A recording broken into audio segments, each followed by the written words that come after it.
Hi everyone, this is Josh from the Narrate team. In the fourth week of Narrate's series, Gifting Wonder, Adam asked the question, what's the value of creating space for wonder in your relationship with God? We're shown parts of the text that describe the greatness and wonder of God.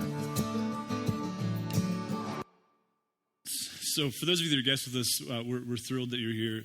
Thanks for taking the risk of being here. And listen, if there's anything we can do to help you, there's lots of people who would love to answer questions. You can find me up here afterwards, though there's more qualified people in the lobby and probably the person you came with. So hope it's worth your risk, and just let us know if there's anything we can do. And for those of you that are regulars, this is home.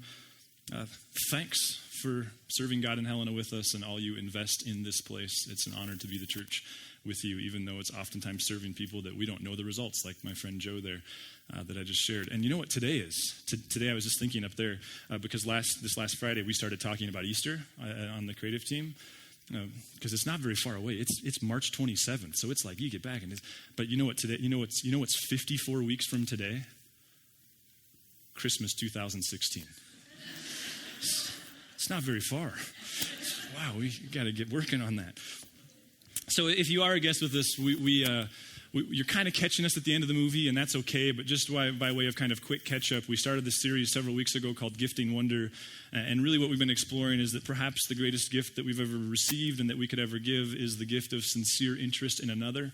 You know, when we remember things about people and follow up with them and ask more than we talk and lean forward. And then after kind of provoking that conversation and hoping to change the way we interact just a little bit in friendship and at Thanksgiving and on Christmas and those types of things, we turned the corner and we asked this question of what if that also applies to our relationship with God? I mean, what if, and part of where I think that this is tricky is, especially if you traffic within the church culture, it's so often about what we know and what we believe and what we know is true and what we know isn't true and what we know about God and what isn't true of God. And I hope part of what we've been exploring is what if a vital part of a healthy relationship with God is also being clear on what you don't know and being clear on all that you might know someday but that you currently don't. One of my idols, Dallas Willard, he said very famously years ago, he said, I think when I die, I'm going to arrive on the other side of that veil and learn that I had far more wrong than I had right. And I think that's important coming from him, because this isn't a guy who's just kind of haphazardly went like, oh yeah, I believe in God, and never opened the scriptures. This is a guy who spent his life studying philosophy. He taught philosophy at the University of Southern California, who is one of the more respected theologians of our lifetime, who at the end of all that is going, listen, there's some stuff I know, and there's some stuff I don't. And even some of the stuff I do think I know, I don't have right. And so we've just been trying to explore what is the value of wonder in our relationship with God. And this morning, my one goal is to provoke us in that stream as we head not just towards Christmas, but also toward communion this morning. And maybe one way to start would be just to start thinking in opposites, because I've talked so much about wonder now that I probably can't say anything that'll actually like jostle your thinking. But if you were to assign the opposite word, the antonym to the word wonder, what word would you use? Let's just hear a few. Fear? Whoa, wow. Confusion? What comes to mind? The opposite of wonder. Doubt? Apathy? Is that what you said? Yeah, wow. You're a deep bunch. You should teach. Or how about this? One of the best Bible study tools that I was ever given, I was 20 years old, a new follower of Jesus, and Stan Simmons shared with me that one of the best things that you can do when you're studying a text is try to draw it, which is problematic if you don't fancy yourself an artist. But the idea was that it evokes part of your brain that otherwise aren't used. So maybe put it this way. If you were to draw two people in conversation, or a person and God in conversation, a prayer conversation, what posture would you give a person who had wonder, and how would that be different than a person who didn't? I mean, what would they be doing differently with their shoulders? Maybe even with their eyes and their eyebrows? Would they be leaning in? Would they be leaning back? Or how about this? If you were to assign color, like if you were to assign color to wonder and color to the opposite of wonder, how would those color or colors be different? See, I hope what you start to see here is wonder is counterintuitive, because there's a beauty to it, There's a value to it. There's something desirable about it, even though it doesn't seem like that's what we would value. And I guess the question that I want to ask is this morning, I just want to take one more swing at this question. What's the value of incorporating wonder in our relationship with God? Maybe another way to ask it is, what's lost if we don't? And there, I think the book of Ecclesiastes can help us quite a bit. Now, if you're not familiar with the book of Ecclesiastes, there's some famous songs from that book that you may be familiar with. Was it Simon and Garfunkel? So you've heard it even if you've never read it. But where the book of Ecclesiastes is helpful is anytime you're going through a transition, anytime one season of life is ending and a new one is starting, whether someone has passed or you're about to retire or you're about to start something, whether you're moving from one city to another or from having no kids to one kid, whatever that may be, maybe you have a kid in high school now, Ecclesiastes is your go-to because it's written by a guy who's reflecting upon a new season, a necessary ending in life, and he's looking back and he's just simply doing the human work of reflecting upon what mattered and what didn't, what was a good use of energy, what was a bad use of energy.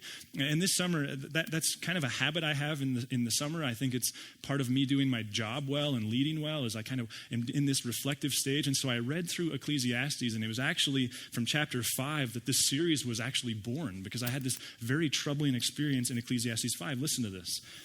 Chapter 5, verse 1. The author says, "Guard your steps when you go to the house of God."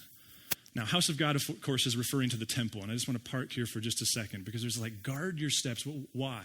Well, we have a couple pictures here of the Temple Mount. Several decades ago, they actually unearthed a set of stairs up to the Temple Mount. And there's something that I want you to notice about those stairs that initially struck the archaeologists. Go ahead to that next one. It initially struck them as odd, but it quickly made sense. Now, you can see the ones in the foreground are what they've added in, and the ones in the background are the original ones. But what archaeologists discovered was that the steps aren't like the ones in your house. Do you see that? That there's a different depth to, every other stair? And if you ever walked stairs like that, you can even just imagine, like, that's an uncomfortable stair to walk. And what they discovered was it was the value found in Ecclesiastes 5 and other places that caused them to build the steps like this. Now, it doesn't seem that God commanded them, but they were so serious that when a person was headed up to the temple, they wanted to break their stream of consciousness. Like, you can sprint your stairs, right? You can even go every other on your stairs. You go up and down stairs without thinking about it. You don't think about running up and down stairs, but not these stairs. Now, ADA hadn't been there yet, even though it's there now. But what kind of posture do you suppose a person takes on when they walk up those stairs? See, the archaeologists noticed that it would be almost impossible to walk these stairs, especially if you were someone from the Galilee who might make one trip to the temple in your entire life without looking at them. And so your posture is already down and somewhat subdued. And what are you thinking about? See, they speculate, based upon texts like these, that part of the impetus to these types of stairs was to cause people to pay attention to where they were going, to who they were about to meet with. They didn't want them thinking about work. They didn't want them thinking about what they were going to do afterwards or who they were going to start in their fantasy lineup. They just wanted them thinking about God. Now listen to the way that this continues. Go near to listen. Okay, fair enough. And then look at the next, look at what the opposite of listening is. Rather than to offer the sacrifice of fools who do not know what they do wrong. I had kind of a crisis this spring because of this verse. I can still recall sitting over there going, I don't want to go talk. Because I had this terrifying realization that I talk so much about God that I've fallen prey into that horrible thing where I think that if everybody just adopted my ideas about God and life, the world would be fine. And here this author is reminding people like, no. Slow down. Pay attention to what you don't know, not just what you do. Listen to verse 2. Do not be quick with your mouth. Do not be hasty in your heart to utter anything before God. God is in heaven and you're on earth. So let your words be few. There's this kind of like, whoa. slow down, right? This sense of humility, this reminder. And remember, these are people who would have memorized the text. Like, we don't even read Leviticus. They would have memorized its every word. So these aren't people who are sloppy in what they can know about God. And yet there's this deep, reverent reminder of what they don't know about God. And so we ask this question, what's the value of wonder in our relationship with God? And I wonder if part of it is we remind ourselves that we know God, but we've not mastered him. Like, we have a relationship with him because of the cross, but that's because of who he is, not because of who we are. That he's not our homeboy and he's not our buddy, that he's the sovereign king of the universe who in his grace has made friendship with him possible, but he's not human and he's not our equal and he's not our chum. It's like eating gummy bears with the president, right? Like playing putt around with the. I don't even know how you begin to put this into form. But we are so yoked to an unequal. That's the idea. What if wonder creates reverence, and it causes us to be confident about what we do know, but to live in this constant posture where we're reminded, wait a minute. I don't own him. I don't have a corner on that market. In fact, N.T. Wright points out that in the text, when people, when they come face to face with God, they either die or come really close to dying. There's this thing, and we don't have a word for it. It's reverence. It's the fear of God. I don't know what it is, but it's this reminder. See, they're creating this situation. When you're walking the temple steps, remind yourself of just how foreign God is compared to you. And I think for a church like ours who works so hard to eliminate stumbling blocks, and listen, I'll take a bullet for that. But I just think it's fair to assume that we struggle with this more than most because our whole mantra is the accessibility of God. You know, Stan Simmons, when I was a new follower of Jesus, he leads this church in Billings. Some of you know him. He's led here and influenced this place or taught here. For some reason, I recall him saying when I was a new follower of Jesus, sitting in the back row of this 1,000-person auditorium, he said, I've spent the first half of my ministry teaching people not to fear God. And I'm now aware that I'll spend the last half of my ministry teaching people to again fear God. What if part of the value of wonder is we're reminded of who he is and what we do and don't know? And what if there's value in that? Greg Boyd, I referenced some of his work. I know he's controversial. Some of his stuff is quite helpful. He's the first one to introduce me to this phrase called the map is not the land. And the map is not the land is a psychological device. It's also something you've experienced, especially those of you who can remember a world before the iPhone. And even with the Google Maps, there's this sense of like, someone will give you directions and they'll go, but don't follow Google Maps because it's wrong right here, right? The map is not the land is, okay, like the thing you hold in your hand is different than when you get out in the hills and you start hunting. My memory of this is when I think I was 21 years old. Teresa and I were part of a group of leaders who were leading 3 van loads full of high school and middle school students to Tijuana, Mexico to serve people.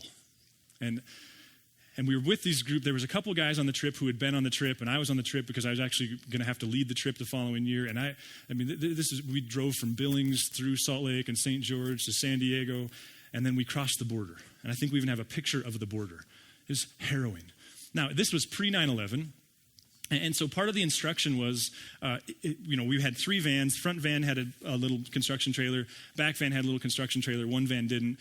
I was in the second van, not driving it. There was another guy in it. Nobody in our van had ever been there before, nor did anybody in our van know Spanish. But the instructions were that when you get up to the little light, if it turns red, it means pull over to the side and they're going to search your vehicle. Cavity search, all that kind of stuff. And then the green light means just keep going. And so the idea was that if the front vehicle gets stopped, or if any of us get stopped, this is like Army Rangers, like no man gets left behind. We all pull over and we stay together. Front van went through, got the red light, pulled over to the side. We went through. It's crazy to think about this today. Like, it was driver hands his driver's license. That was all you needed to get through. We got the green light. Our driver panics and hits the gas pedal and just powers right on by the van in front of us. Problem was, we didn't have a map. Not technically. What we had was a Xerox piece of paper with a hand-drawn map and a series of turns, like take a right here and then go 4.6 miles and then take a left here. And we were going about 20 miles out into the boonies outside of Tijuana, Mexico, and we missed our first turn. And this was the type of map where if you miss the first turn, like lay on the ground and cry, because there's no frame of reference. You had no idea what the next right turn was because all it told you was where you were supposed to go. I knew we missed the first turn when we were in downtown Tijuana, surrounded by people, and we were never supposed to go anywhere near downtown Tijuana. So this is one of my first memories of anxiety. And I'm sitting in the front seat, and there's this high school senior behind me who's like, her name was Amy. I can speak Spanish. We're like, no, you took 2 years of Spanish in high school. You can't speak Spanish. There's no cell phones. We didn't have a clue what we were going to do. Finally, I convinced the driver that the only logical thing would be to cross the border and go home.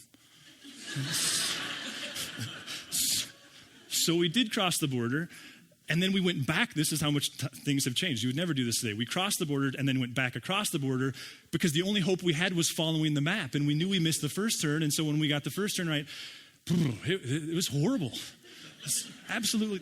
That's the map is not the land. It's this reminder that what you have in your hand is different than the real thing. What if the temple steps, what if the author of Ecclesiastes at the end of his life is reflecting on the fact that this thing I've constructed, this theology I've put together, even the sacred texts, though helpful and poignant, it's different than the same thing. And what if there's value in remembering that? Maybe the question is there still wonder in your relationship with God? In Revelation chapter 4, there's a picture created. Probably all of you have used that phrase, if I were a fly on the wall. This is a good lunchtime conversation. If you could be a fly on the wall anywhere, where would you want to be a fly on the wall? Kind of fun, huh? I would choose Dove Valley in the meeting rooms at the Denver Broncos because I think there must be so much leadership and strategy. A week of meetings leading up to a game. Can you imagine how fun that would be to just listen and go like, what are they really saying about Peyton Manning? That's what I want to know. Like, what's the real story? I just want to be a fly and hear that. Anyway, so what the Apostle John does is he allows us in the book of Revelation to be a fly on the wall. Listen to this. After this, let me say this too. The book of Revelation is intimidating and daunting and misaligned and often abused. What it is a bunch of symbols, and the symbols aren't the real thing, but when you understand the symbols, you better understand the real thing. That's the idea behind the book of Revelation, not billboards predicting when the world will end. After this, I looked, and there before me was a door standing open in heaven, and the voice I had first heard speaking to me like a trumpet said, "Come up here, and I'll show you what must take place after this." At once I was in the Spirit, and there before me was a throne in heaven with someone sitting on it. And the one who sat there had the appearance of jasper and ruby. A rainbow that shone like an emerald encircled the throne. Surrounding the throne were 24 other thrones, and seated on them were 24 elders. They were dressed in white and had crowns of gold on their heads. From the throne came flashes of lightning, rumblings, and peals of thunder. In front of the throne, 7 lamps were blazing. These are the 7 spirits of God. Also, in front of the throne, there was what looked like a sea of glass, clear as crystal. In the center, around the throne, were 4 living creatures, and they were covered with eyes in front and in back. The first living creature was like a lion, the second was like an ox, and the third had a face like a man. The fourth was like a flying eagle. Each of the 4 living creatures had 6 wings, and was covered with eyes all around, even under its wings. Day and night, they never stopped saying, "Holy, holy, holy is the Lord God Almighty, who was and is to come." Whenever the living creatures give glory and honor and thanks to him who sits on the throne and who lives forever and ever, the 24 elders fall down before him who sits on the throne and worship him who lives forever and ever. They lay their crowns before the throne and say, "You are worthy, our Lord and God, to receive glory and honor and power. For you created all things, and by your will they were created and have their being." Maybe the question is this the God that you believe in? Or is the God you believe in much more whittled down, much more trivialized, much more manageable, much smaller? You know, household idols are idols because they're perfect. They're perfectly understood. Everything's explainable by them. So much so that you can hold them in the palm of your hand or contain them in your house. Maybe the question as you head into Christmas this year is simply, is this the God you believe in? Is he still that big, that beyond comprehension, that knowable and unknowable, that holy, and altogether different than you? N.T. Wright says it this way in a great book that I also referenced on your mind map. He says, faith is always down the road of an enlarged view of God, a view constantly checked and revised in the light of the text or the Bible. You know, what's interesting to me is early on in this text, John, he gives the context for the entire thing. He tells us what's really important. In verse 2, he says, "At once I was in the Spirit, and there before me was a throne in heaven with someone sitting on it." He wouldn't even dare use a symbol. Just someone sitting on a throne. And it tells us the first important thing that John thought we needed to know, that this being is sovereign. He's king. And then he describes the area around him with jasper. And then he uses this weird phrase like an array of rainbow around him, which scholars will tell you was a Jewish reminder that this God on the throne is also the God of Noah. A God who makes good and beautiful promises to us and always keeps them. A covenant-keeping God. Maybe the question this morning is, how big is your God? And are you able to hold in suspense, in tension, what you know and don't know about him? You know, I was thinking this week after connecting with a friend that the hardest part of life is that it has seasons. And man, I'm just getting started. I get that. And we can really easily resent seasons. I wonder if part of the reason why God has designed a life that allows seasons is because seasons, they jostle our preconceived notions in ways that otherwise maybe we're not capable of doing that. Listen, everyone here is either looking ahead at a changing season or smack in the middle of one. Whether you're dealing with death, whether there's a whole new business season ahead of you, whether retirement or starting a business is ahead of you, whether you've got a son or a daughter who's about to move into high school, whether you're looking at an empty nest, maybe you got a diagnosis. There's a season, and they're terrifying. Maybe part of God's design for seasons is that it allows you to take everything you know about him and hold it in suspense with everything you don't. Maybe seasons invite you to wrestle with him beyond your convenient conceptions of him in whole new ways. And maybe this life isn't just about getting your ticket to heaven. Maybe it's about developing this relationship with God that continues forever. Maybe he doesn't just wave a wand when you die and make you into the person that he wanted you to be. Maybe that's the purpose of this life. And so the seasons are designed to teach you to trust. The seasons are designed to teach you to wrestle, to struggle, to want to know and be okay with not knowing. Listen, I think intellectually it's really easy to assign value to wonder and yet to resent it when it's unfolding real time in our lives. Maybe wonder isn't supposed to be just an intellectual exercise, and maybe there are times where we go, okay, I'm going to completely challenge my notions. I'm going to study this text. I'm going to do something completely different.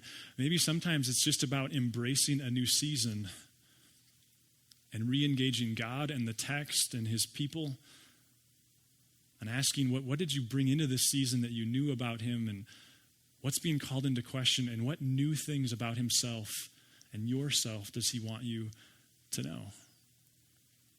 Listen, if you're someone who is new to this idea of exploring Jesus, what we wouldn't want to be lost is the fact that there's things we can know. And that's why the cross, that's why the birth, that's why the resurrection is such a big deal. Because in the midst of all the things we don't know is a God who from the very beginning made a promise that he would do what it takes to have a relationship with us. And that's the blood.